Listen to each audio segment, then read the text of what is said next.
खुदा की कसम, इस वीडियो के अंदर जो मैं हदीस आपको बताऊंगा, इसको सुनकर आपका दिल खुश हो जाएगा, ईमान ताज़ा हो जाएगा। नबी करीम हुजूर सल्लल्लाहु ताला अलैहि वसल्लम ने हज़रत अली से फरमाया, जब शाम को बिस्तर पर सोने जाया करो तो ये 5 काम कर लिया करो।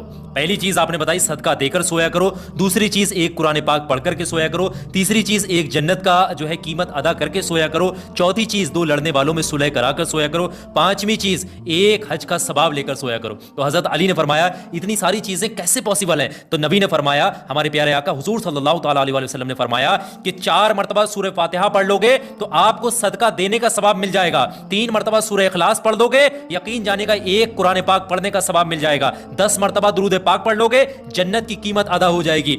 10 मरतबा तौबा